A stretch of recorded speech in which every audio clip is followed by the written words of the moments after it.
WJTV 12, getting you answers, starts now. Good morning. Welcome to WJTV. I'm Melanie Dotson. First, let's get a live look at traffic. Back in Hinds County, one father is now facing charges for shooting his son in the ankle. Authorities say it happened on Big Creek Road in Byram. Deputies in Alcorn County are investigating after they discover a body on the side of the road. Several states are pushing back against the Obama administration's guidelines that urge public schools across the country to allow transgender students to use the restrooms that match their gender identity. We are following a developing story this morning. One person is dead after a car crashes into a house in Clinton. Here's what we know about it right now. It happened Saturday night on Susan Circle. Officials tell us the driver of that car is dead. We have some sad news to report. Brian LaSource, the Madison County 3-year-old battling leukemia, who captures the hearts of thousands on social media, has passed away. His parents posted on Facebook that he passed away around 11:39 Friday morning after they noticed that his breathing had gotten worse overnight. They say Ryan fought a good fight and that he got to run into Jesus' arms. 23 people have died in flooding in 4 West Virginia counties, and there are still others who are missing. One Jackson man says his brother shot him in the foot over a pair of boxers. Orlando Coleman was arrested on Wilshire Street Friday. We're told he turned himself in to police without incident. He's facing an aggravated assault charge. We spoke with his brother about that shooting on McClure Road.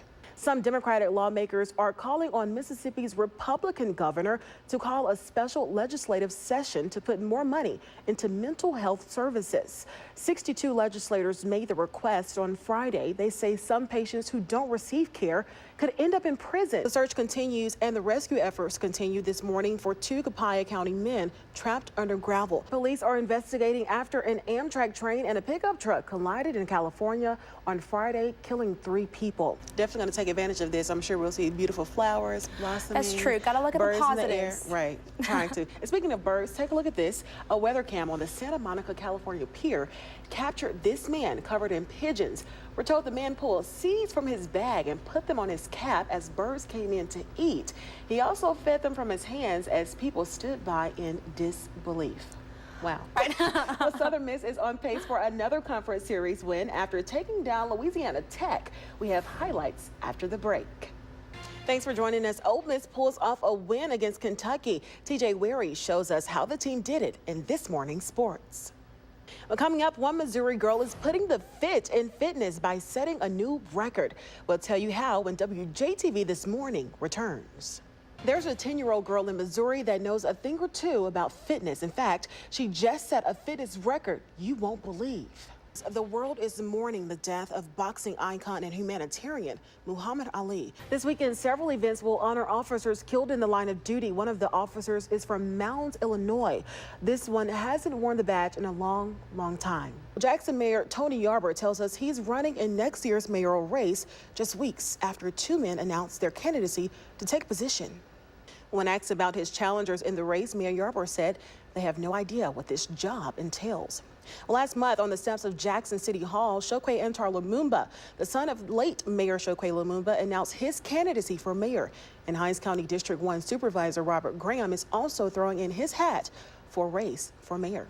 A child is hurt on a playground set in Yazoo City. Now her mother is demanding that things change. She's contacted WJTV 12 after saying she wasn't getting the response she wanted from school leaders. Jackson police are investigating their latest homicide. It happened shortly after 11:30 Friday evening on University Boulevard near Cherry Street.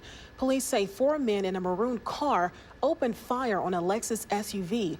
We're told shots hit the 3 men sitting inside that Lexus. The driver, Paul Staples, got himself and the 2 other men to the hospital. He's in stable condition. One seaside town is expecting a boost in business after a new state law allowing to-go cups goes in effect in July. Some Madison County leaders are at odds over what to do with county parks. One option includes closing the parks. District 5 Supervisor Paul Griffin says it costs about $47,000 to cut the grass at 5 county parks.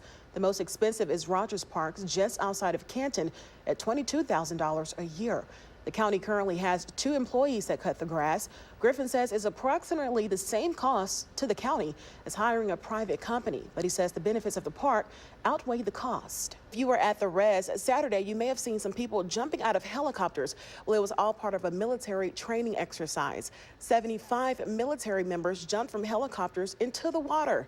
Once a year, families get to see the exercise. It's part of bringing them closer together to their soldiers. Remember, you can always connect with us anytime on WJTV.com. Have a great day.